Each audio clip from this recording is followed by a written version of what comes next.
Ketua Umum Ikatan Ahli Kesehatan Masyarakat Indonesia atau IAKMI, Ede Surya Darmawan, menyebut masyarakat sebaiknya tidak perlu khawatir berlebihan terhadap rencana vaksinasi COVID-19 yang akan dilaksanakan oleh pemerintah akhir tahun ini.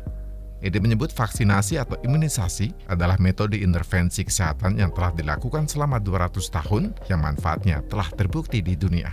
Manfaat vaksinasi disebut oleh Ede jauh lebih banyak dibandingkan dampak negatif yang dirasakan manusia setelah imunisasi. Ede mengakui dalam sejumlah kasus ada beberapa masyarakat yang mengalami rasa tak nyaman seperti demam atau ruam pasca divaksin. Namun Ede meyakinkan imunisasi akan mampu meningkatkan derajat kesehatan manusia.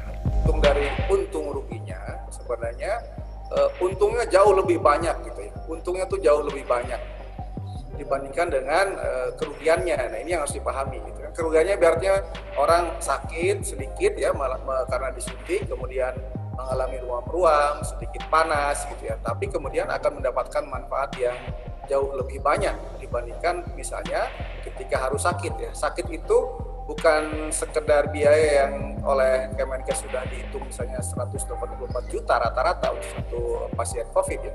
Tapi sisi lain juga ketidaknyamanan ya, ketidaknyamanan kita ya. Itu kan tadi baru biaya langsung pelayanan di rumah sakit yang dibayar pemerintah. Ketidaknyamanan kita harus berbaring di rumah sakit, ketidaknyamanan kita harus terpisah dari keluarga, tidak bisa bekerja, itu semua kerugiannya saya kira jauh lebih banyak seharusnya ya, karena sangat bergantung kepada posisi orang itu.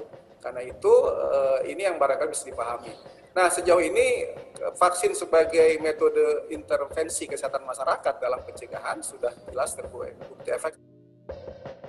Ede juga menjelaskan COVID-19 akan menyebabkan kerugian besar. Bukan hanya biaya penanganannya yang mencapai kisaran 180 juta rupiah, namun masyarakat juga akan merugi dikarenakan rasa tidak nyaman yang dapat ditimbulkan, seperti harus terbaring di tempat tidur dan tidak dapat produktif hingga risiko kesehatan lain yang bisa dirasakan, bahkan risiko kematian yang dapat mengenai kelompok masyarakat komorbid.